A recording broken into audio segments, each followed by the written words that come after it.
Mas aqui, nesse estado de natureza, esse homem pacífico, ordeiro, cordial, né, há um inconveniente, há uma possibilidade. Não é uma realidade, é uma possibilidade, há uma ameaça. Porque no estado de natureza, os indivíduos soberanos, que é dotados do direito de escolher da liberdade, podem transformar-se em seu próprio juiz e julgar em causa própria, desrespeitando o direito dos outros. Então, veja, ele desenvolve toda uma teoria para negar Hobbes, mas no fundo ele não reafirma que é daquele jeito, mas ele diz, olha, há uma possibilidade. Ou seja, o Hobbes, no Leviatã, alerta, né? Então há essa possibilidade. Né? Mesmo sendo ordeiro, pacífico, vivendo em liberdade, é possível que um ou outro possa agir em causa própria. Né? Segundo aqui o Hobbes, estabelecendo a guerra de todos contra todos. Né? E o súdito, ao reconhecer um soberano absoluto, outorga-lhe o direito de tirar-lhe a vida. A crítica aqui à teologia política cristã e a crítica ao Hobbes, né? O que é um ato contrário à lei de natureza, o que é ilegítimo. Então, ou seja, a teologia política cristã nessa época e o Hobbes, né, eles estão defendendo aquilo que é contrário à lei da natureza, né, aos direitos naturais, o que ele considera ilegítimo. Né? Isso que poderá estabelecer uma situação de conflito, de guerra, ameaçando e agredindo os direitos naturais. Essa ameaça aqui, conforme foi apontada e advertida por Hobbes. Né? Para evitar a autodestruição mútua, o desrespeito à lei da natureza, e veja, volto aqui, ele vai e vem, ele vai desenvolvendo e sempre volta aos direitos naturais, desígnio divino, né, e à lei da natureza. Não é isso? Então, para evitar esse desrespeito à lei da natureza, é necessário a existência de um juiz comum, que possibilite a manutenção da paz, da vida e a conservação da propriedade. Isso só será possível com o contrato, com a instituição de uma sociedade política ou Estado, com o objetivo de assegurar a transformação dos direitos naturais em direitos civis. Ou seja, os direitos que nós possuímos, que estão assegurados na Constituição, direitos individuais e sociais, são os direitos naturais, que são transformados em direitos civis. Então, esses direitos naturais são invioláveis e, ao ser transformados em direitos civis, são invioláveis.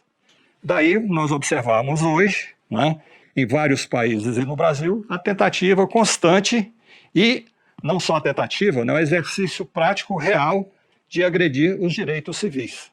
Né? Não preciso me estender muito, porque vocês estão acompanhando aí, através da imprensa, das informações e do cotidiano da vida de cada um, onde nossos direitos civis estão sendo agredidos constantemente. Né? Então, neste sentido, é legítima e justa.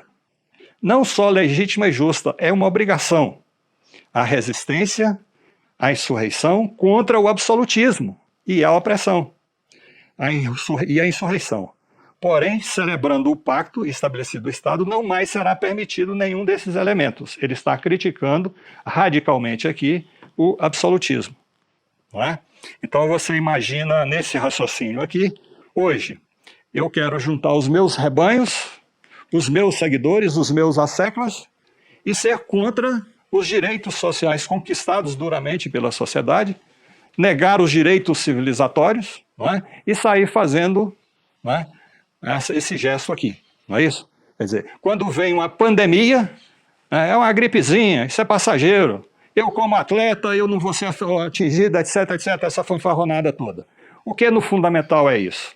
É rompendo o princípio básico do nosso direito, que são direitos civis originados pelos direitos naturais. Consequentemente, esse personagem, não tenho dúvida de que ele tem consciência de que esse gesto que ele faz, essa fanfarronada, não é apenas para manter os seus asseclas unidos e para votar nele nas próximas eleições. É prevendo a possibilidade de insurreição. Então ele disse numa reunião famosa, num dia 25 aí, né, que é preciso armar a população. Mas não é armar a população, é armar os seus asseclas, os seus seguidores, para fazer manifestação em frente ao STF com tochas e armados, e ameaçar a invasão do tribunal. Não é? Então veja, o que está em curso, segundo o que nós estamos vendo aqui, por esses teóricos, de 5 séculos atrás, não é? É o que está se tentando fazer hoje. E aqui, do ponto de vista político e teórico, já está vencido, já realizou a Revolução Aristocrática Burguesa. Não é? Então, nós estamos sendo ameaçados de uma crise social profunda, não é? De desrespeito aos direitos civis. Para quê? Para provocar manifestações, cacetada, paulada, revolta, insurreição, que justificaria o quê? Um golpe militar, botar as tropas nas ruas, como foi em 64. Então, isso não é uma coisa simples. Não é uma coisa simples. E nós não podemos deixar passar isso despercebido, porque nós estamos sendo ameaçados. É só entender a realidade, é só entender o que esses sistematizadores, esses pensadores nos trazem aqui de alerta. A violação aos direitos naturais e sagrados, a vida, liberdade e propriedade, e o uso sistemático da força contra os governados, colocam o governo em estado de guerra com a sociedade. Ao invés de comprar, de financiar, de criar hospitais, assistência à saúde da população nessa pandemia, sai fazendo proselitismo da cloroquina e fazendo a ameaça da arminha aqui. Não é isso? Quer dizer, então, o que? Está uma tentativa de colocar o governo em estado de guerra com a sociedade. E eu estou dizendo com a sociedade porque nós somos a maioria da sociedade que não concordamos com essa fanfarronice, essas idiotices que todo dia nós somos obrigados a assistir. Então, portanto, o desrespeito aos direitos assegurados pelo pacto e a rebelião dos governantes contra os governados concede aos súditos rebelião dos governantes, retirar verbas da educação, da saúde, não desempenhar sua função enquanto representante do governo, não é? Quer dizer, está o quê? Está uma rebelião dos governantes contra nós que somos governados. Isso concede a nós, súditos, o legítimo direito de resistência à opressão e à tirania. Isso nos permite retomar o poder atribuído aos governantes, podendo inclusive revoltar-se de armas em punho para revogar o poder usurpado. Isso está sendo dito por Locke nesse período, não é? No processo da Revolução Aristocrático-Burguesa. Para nós aqui, o que é que nós vamos transmitir isso aqui? Somos chamados a exercer o nosso direito de mudar esses idiotas, esses translocados que estão por aí, este ano agora através do voto, né? E em 2022 através do voto. Caso contrário, se há uma radicalização, nós temos o direito de nos rebelarmos contra os governantes. Né? Esse é um direito legítimo, conforme os princípios básicos da própria teoria política liberal, aqui sistematizada e defendida com muita clareza pelo John Locke. Neste sentido, Locke propõe um pacto de consentimento. Só é possível esse pacto ser legítimo desde que que o indivíduo, consinta.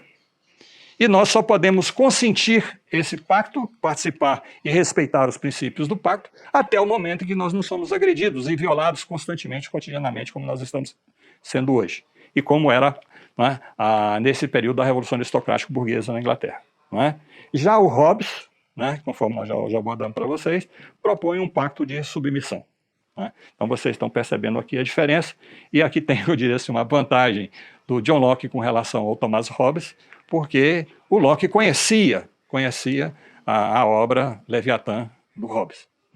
E o John Locke era participante da vida política, mesmo que diretamente como médico, como conselheiro, do processo revolucionário aristocrático burguês da Inglaterra. Então ele é um grande sistematizador desse processo e desse período histórico, que fica para as gerações posteriores e passa a ser exemplo a ser seguidos por diversos outros países, que neste momento aqui ainda não se fala de democracia, volto a ressaltar, não se fala ainda de democracia. É uma monarquia constitucional baseada no voto censitário, é excludente daqueles que não são proprietários de um certo volume de riquezas que têm o interesse em um bom governo, segundo o John Locke. Então, no fundamental, a concepção de Locke volta-se para a defesa da propriedade privada. E aqui é um fato novo, da propriedade privada ilimitada, enquanto expressão de um direito natural, inalienável e sagrado. A propriedade, a liberdade e a vida são direitos naturais, inalienáveis e sagrados. E a propriedade, ao se transformar ilimitada, ela passa também a ser um direito natural, inalienável e sagrado, segundo a concepção do John Locke. Por que isso? Porque ela é pré-existente à sociedade política, ao Estado, e ela é uma dádiva divina. Aí veja, tem aí uma fulana agora que foi acusada e comprovado, né? Criava uma família grande, etc., pegava as crianças, etc., etc., etc., né? Segundo aí a imprensa, em torno de 50 pessoas, né? E defendia a fé, defendia o cristianismo. Posteriormente, o que ocorreu? Né? Você está acompanhando aí, né? Então aí nós vamos o quê? Fazendo certos questionamentos dessas ideias aqui de um direito natural inalienável e sagrado por aqueles que hoje falam em nome desses direitos, não é? Então eles fazem outras coisas, não é? Então tem uma série de outros exemplos nesses aí que eu não vou me deter nele, que vocês conhecem, né? E claro, se é um direito natural inalienável e sagrado, é uma obrigação ter a propriedade privada ilimitada e assegurá-la. No fundamental, é uma justificativa teórica, teológica da propriedade, pois a explica como resultante de uma dádiva divina que é inquestionável. Então, enriquecer para a glória de Deus, né? Aí vocês pensem e tirem as conclusões que vocês considerem melhor, né? Mas como explicar, aí entra naquela questão que foi colocada por alguns de vocês, e justificar o acúmulo da propriedade. E claro que aí ele também é inteligente e ardiloso, né? O Locke é ardiloso. Então ele vai dizer o seguinte, que originariamente o trabalho é a origem da propriedade. Para o Hobbes, não a propriedade, é a posse. No estado natural, cada um tem o direito de apossar-se daquilo que garanta o seu direito à vida e a viver com felicidade, né?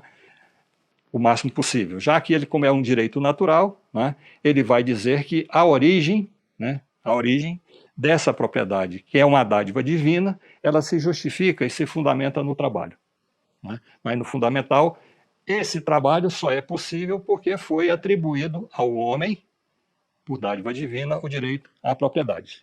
E aí a diferença. Posse é uma coisa, propriedade é outra. Propriedade é um elemento jurídico. Segundo o Hobbes, é uma criação artificial, né?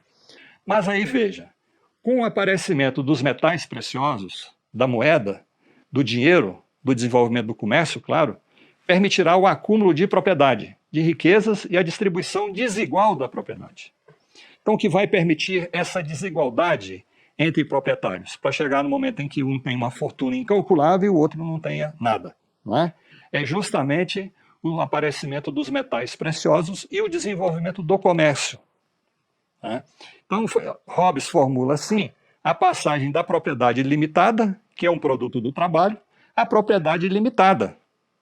Se há essa passagem aqui, só é detentor de uma propriedade ilimitada de riquezas imensas aqueles que foram dotados da graça divina, segundo Lutero e segundo aqui o próprio raciocínio do Locke, porque ele é um anglicano, ele é um puritano, não é? Daí o quê? Vai só ser possível isso àqueles que têm mérito. Mérito é o quê? É a transformação da dádiva divina, da graça divina, não é? Para o resultado de uma laicização da atividade que se desenvolve, não é? Então a graça divina é para aqueles que são excluídos para ter acesso aos céus, ao paraíso, não é? Meritocracia é a graça divina para aqueles que possam acumular riquezas de forma ilimitada, né? Grandes riquezas. Desta forma, aí veja novamente, pela revelação, Locke conclui que a propriedade não é só um direito, mas uma obrigação divina. Se Deus mandou o homem ganhar o pão com seu próprio trabalho, estava obrigando-o, de fato, a apropriar-se do fruto de tal trabalho, porque seria absurdo que o obrigasse a trabalhar para que morra de fome. Mas veja, a ideia anterior, né, que reforça isso aqui, a meritocracia. Se a propriedade era instituída pelo trabalho, este, por sua vez, impunha limitações à propriedade.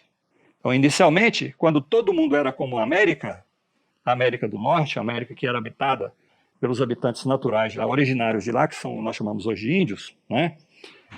Quando todo mundo era como na América, o limite da propriedade era fixado pela capacidade de trabalho do ser humano, né? Depois, o aparecimento dos metais preciosos, do dinheiro e, claro, do comércio, alterou essa situação. possibilitando a troca de coisas úteis, mas perecíveis, por algo duradouro, ouro e prata, convencionalmente aceito pelos homens. Então, o aparecimento dos metais preciosos, do dinheiro e do desenvolvimento do comércio, né, vai alterar essa realidade. Com o dinheiro surgiu o comércio e também uma nova forma de aquisição da propriedade, que, além do trabalho, poderia ser adquirida pela compra. Já deixou de ser o trabalho, não é? A fonte da riqueza, e sim a possibilidade do acúmulo. Não é? O uso da moeda levou finalmente à concentração da riqueza e à distribuição desigual dos bens entre os homens. Este foi, para Locke, o processo que determinou a passagem da propriedade limitada, baseada no trabalho, à propriedade limitada, fundada na acumulação possibilitada pelo advento do dinheiro, dos metais preciosos. Não é? O que não afetará princípios do contrato ou do pacto. Esse acúmulo ilimitado de riquezas não vai afetar. Não é? Em suma, a propriedade, independente de sua quantidade, de possuí-la ou não, é uma atribuição divina. Só não possui propriedade aqueles que não receberam a graça divina, não é? Porque senão ele poderia ter acesso a essa propriedade. Tá? Aqui nós encerramos com essa ideia aqui da propriedade, porque ela é muito importante para a gente entender a base teórica do liberalismo, que hoje se transformou no neoliberalismo. Não é? Então nós vamos observar que aquilo que foi sistematizado pelo Locke já vem desenvolvendo desde esse período e vem se consolidando e transformando em senso comum. Não é? Então veja, 2018, no processo eleitoral, trouxe à tona, não é, as sensações, os sentimentos mais bestiais, não é? Que a gente vai perceber que é contrário ao processo civilizatório que vínhamos acompanhando. Não é? E segundo o que nós podemos concluir da história, que há momentos em que surgem esses períodos, não é? De tempos difíceis, tempos tenebrosos, de tempestades, mas que eles são passageiros, demoram um tempo maior ou menor. Né? Porque aqui, segundo esses pensadores, né, há uma ruptura dos princípios do pacto. Qualquer que seja a elaboração teórica, o fato concreto é que nós estamos ameaçados de um rompimento pelos governantes do pacto que instituiu o Estado brasileiro, que instituiu direitos individuais, direitos sociais, deveres, a ordem econômica, social, política, etc, etc. Então nós estamos o quê? Nessa possibilidade e ameaçados por isso. Né? Então, quando a imprensa ou uma outra pessoa vem e chama a atenção, olha a ameaça do golpe. Olha a ameaça do golpe. Né? Se nós pararmos para pensar nos N elementos, na multiplicidade de elementos que compõem essa realidade, né? Não é por acaso que tem o exemplo da arminha, se pega em metralhadora, se faz encenações. Né? Não é por acaso. Não é por acaso que libera ou facilita a venda de armas. Para quê? Para armar o exército dos descerebrados, dos asseclas, dessas ideias absurdas, obscuras, né, que no fundamental é uma tentativa de restabelecer e de estabelecer no país um conflito tal que possa levar a uma deflagração de uma revolução, de uma guerra civil.